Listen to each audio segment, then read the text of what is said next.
Assalamualaikum warahmatullahi wabarakatuh. Jumpa kembali di channel Pak Ismail untuk belajar IPA. Kali ini kita akan mempelajari tentang klasifikasi makhluk hidup. Ya, seperti kita ketahui bersama, objek atau materi dari dalam pembelajaran IPA itu sangat luas. Materi, baik itu benda mati maupun makhluk hidup.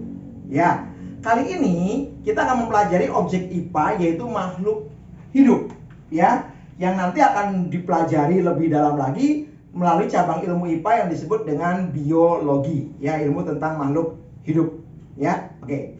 Nah, pada kesempatan kali ini kita akan mempelajari tentang klasifikasi makhluk hidup. Ya, apa itu klasifikasi? Ya, klasifikasi adalah pengelompokan atau penggolongan. Loh, kenapa makhluk hidup harus dikelompok-kelompokkan? Kenapa makhluk hidup harus digolong-golongkan? Yang lain dan tidak bukan adalah tersangkut dengan tujuan klasifikasinya. Kenapa itu dikelompokkan, kenapa itu digolongkan? Ya, tujuan dari klasifikasi ini adalah untuk menyederhanakan objek makhluk hidup.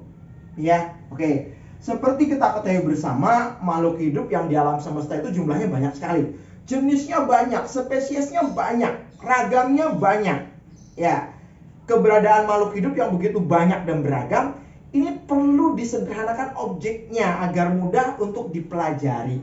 Ya, oleh karenanya maka dibuatlah sistem klasifikasi atau penggolongan.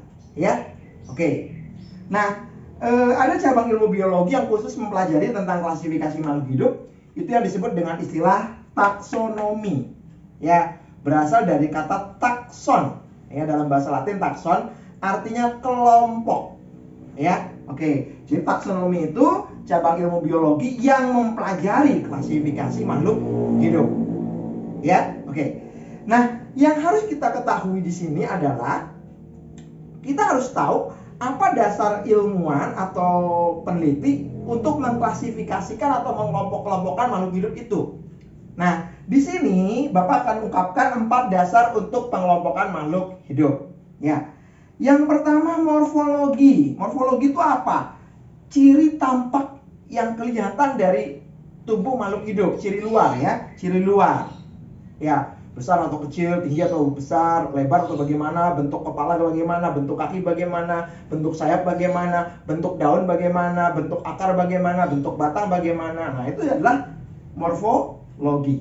Ya, oke. Nah, lanjut.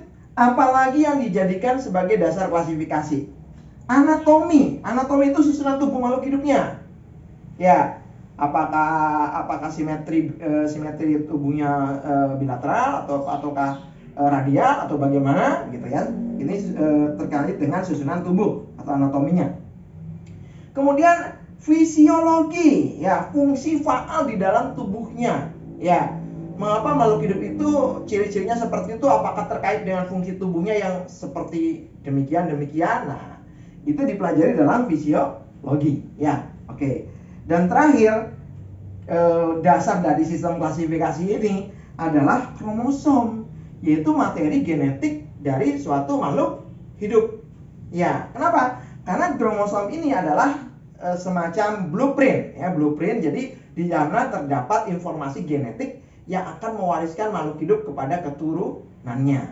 Ya, inilah 4 dasar dalam sistem klasifikasi, ya. Jadi kalangan ilmuwan kalau ingin mengklasifikasikan makhluk hidup itu harus memperhatikan 4 hal ini, yaitu morfologi, anatomi, fisiologi, dan kromosom atau materi genetiknya.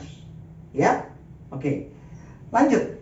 Nah, kalau kita lihat dari 4 dasar yang dijadikan dalam sistem klasifikasi ini, yang paling mudah untuk dilihat, yang paling mudah untuk diamati adalah ciri, ya, karakteristik ciri. Nah, di sini kita akan tahu, ya, bagaimana ciri-ciri makhluk hidup yang membedakannya dengan benda mati, ya. Oke. Ciri makhluk hidup yang pertama, bergerak. Ya, loh, Pak Ismail, kalau misalnya mobil motor itu bergerak, betul bergerak.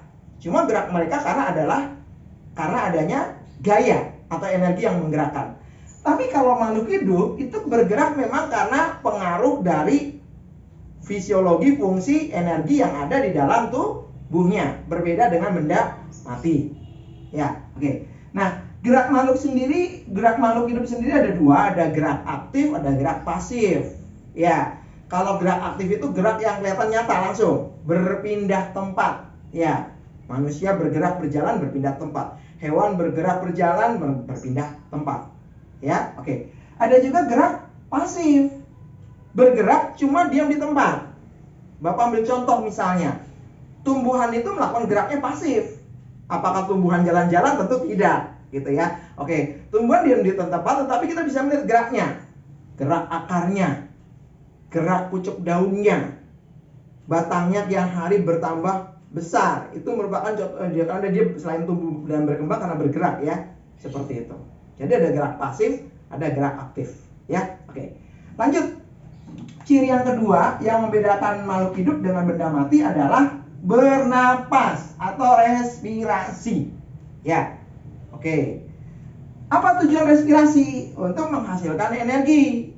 Ya, energi ini yang dipakai untuk aktivitas makhluk hidup. Ya. Oke. Jadi nanti di dalam tubuh makhluk hidup itu ada reaksi oksidasi. Jadi makhluk hidup akan mengambil oksigen, gitu. Nah, oksigen ini akan bereaksi dengan nutrisi zat makanan menghasilkan energi. Ya, sisa dari proses reaksi itu menghasilkan gas buangan yaitu karbon dioksida. Ya, jadi bernapas ini dilakukan untuk mendapatkan energi. Ya, oke. Lanjut. Ciri berikutnya adalah memerlukan makanan. Apakah makanan saja? Ya, termasuk minuman. Ya, makanan, minuman adalah memerlukan makanan. Nah, makanan ini seperti yang tadi Bapak sampaikan, itu dibutuhkan makhluk hidup nanti dalam reaksi oksidasi atau pernapasan dengan gas oksigen sehingga dihasilkan energi. Ya, oke. Berikutnya, ciri makhluk hidup yang berikutnya adalah tumbuh dan berkembang, growth and development. Gitu ya. Apa tumbuh, apa berkembang? Tumbuh adalah proses penambahan jumlah dan volume sel yang sifatnya irreversible. Jadi kalau sudah jumlahnya banyak bertambah, itu kembali ke semula nggak bisa, gitu ya. Kita dari kecil, dari mulai bayi, balita, anak-anak, remaja, dewasa, nah itu proses tumbuh. Apakah kalau sudah remaja kembali ke anak-anak lagi? Ya nggak bisa. Ini irreversible. Ya. Sedangkan berkembang adalah proses menuju ke kedewasaan. Ya, oke. Lanjut. Berikutnya adalah adaptasi. Semua makhluk hidup, apakah itu tumbuhan, apa hewan, apa manusia, atau mikroorganisme akan melakukan proses adaptasi atau menyesuaikan diri dengan lingkungannya. Ya. Kenapa harus menyesuaikan diri lingkungannya? Agar dapat melangsungkan kehidupannya. Oke. Kalau kehidupannya akan berlangsung, maka dia akan lestari. Kalau sudah lestari, maka dia akan melanjutkan kehidupan, akan memiliki keturunan dan seterusnya dan seterusnya. Ya, oke. Ciri berikutnya adalah iritabilitas, peka terhadap rangsangan. Ya, seperti itu ya. Oke. Tumbuhan kadang ada yang melakukan gerak, misalnya seperti tumbuhan putri malu. Kalau di situ bergerak, itu juga memberikan rangsangan. Kita manusia kalau dikagetkan tubuh kita akan otomatis bergerak. Itu juga salah satu iritabilitas, ya, peka terhadap rangsangan. Kemudian adalah ekskresi. Ya, seperti kita ketahui, energi yang dihasilkan dari dalam tubuh makhluk hidup itu mengalami reaksi metabolisme.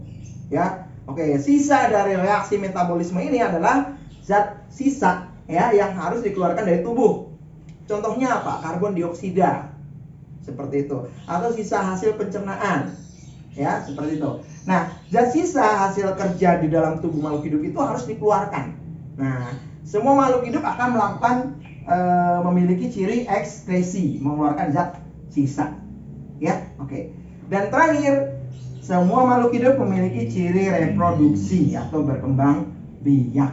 Ya, untuk melanjutkan hidupnya dan mendapatkan keturunannya. Ya, oke. Sampai di sini penjelasan Bapak tentang klasifikasi, dasar pengelompokannya, dan ciri-ciri makhluk hidup yang membedakan dengan benda mati. Mudah-mudahan apa yang Bapak sampaikan bisa dipahami dengan baik oleh semuanya. Salam sehat selalu. Wassalamualaikum warahmatullahi wabarakatuh.